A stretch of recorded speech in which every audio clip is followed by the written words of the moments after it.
इला बेटा।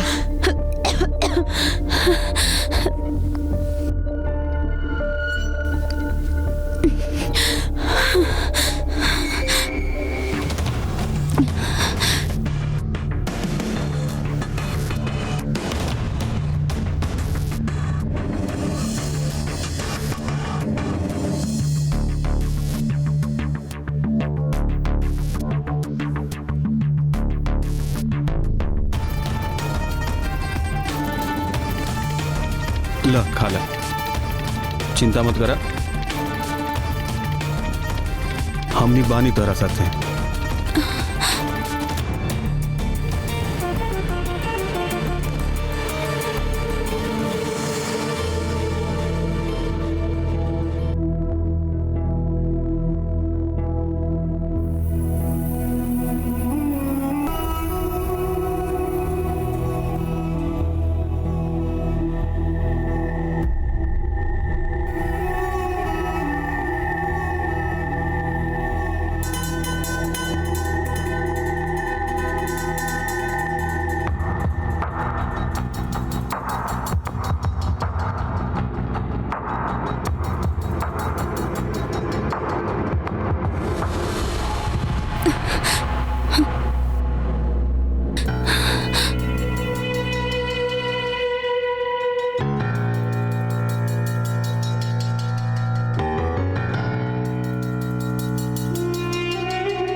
जौन आदमी बाना वो हमरा के अगवा करे चाहेला।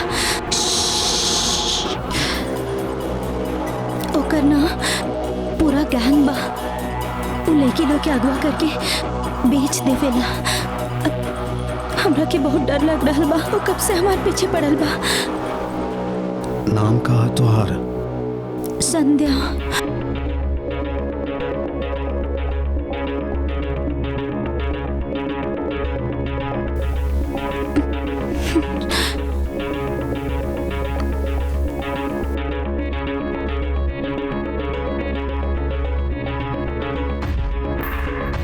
चाची,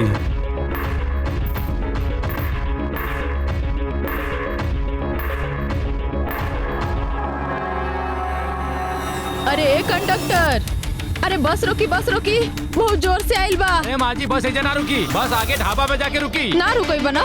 हाँ ना रुकी, ना रुकोई बना। ठीक बा, हम ये कर देता। अरे माजी क्या करते हैं, रुकी। अरे उस्ताद जी बस रोकी। चला आजा बेटा, आजा। चाचा, आजा बेटा, आजा आजा। ए तू बैठा, एकरा पीछे पीछे आई बका, बैठ जा। आजा आजा।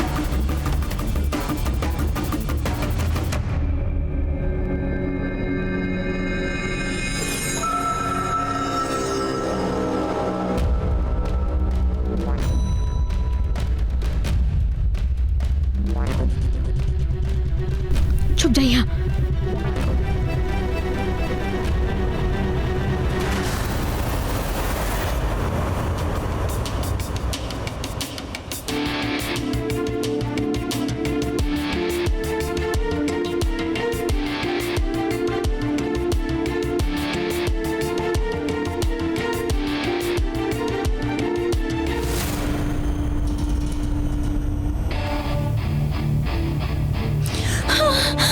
तू चिंता मत करो, हम बानी ना, हम संभाला तानी।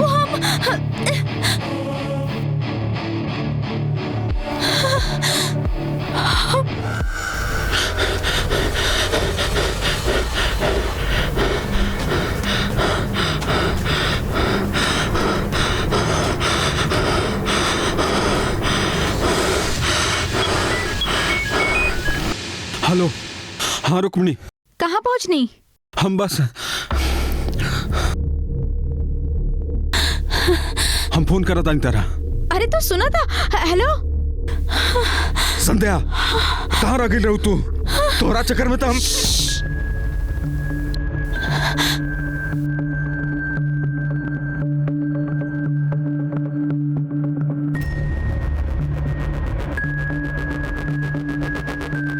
भाई अगर कहीं वो पुलिस वाला के पास चल गिल तो अरे कौनो बात ना, पुलिस वाला के पास जाए भी ना तो आबे के तो हमनिए के पास पड़ी। तू बस नजर जमा के रख।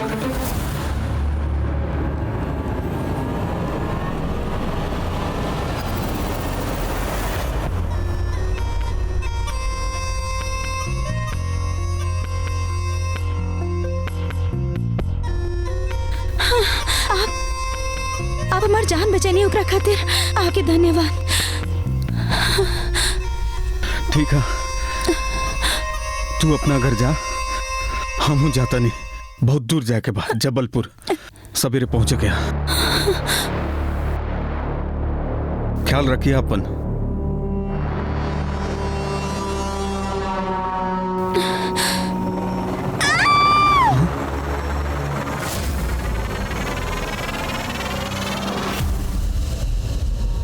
अरे काबिल भाभी,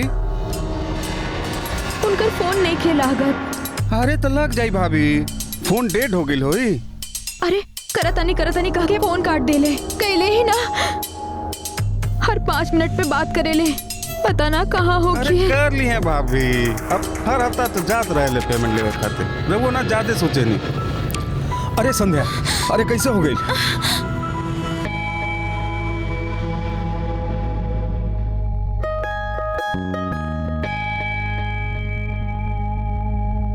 अरे पूरा कीचड़ कीचड़ हो गई।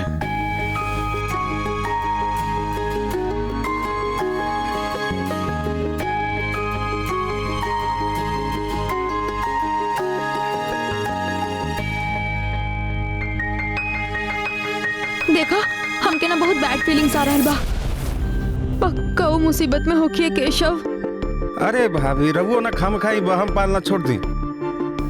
हाँ जी भाभी रघु चिंता ना करी। is currently not reachable. Please.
अभी ना, कहाँ हो गई? हमार घर जाके यहाँ से 15 किलोमीटर दूर हमार घर बा, वहाँ चलल जाओ ना।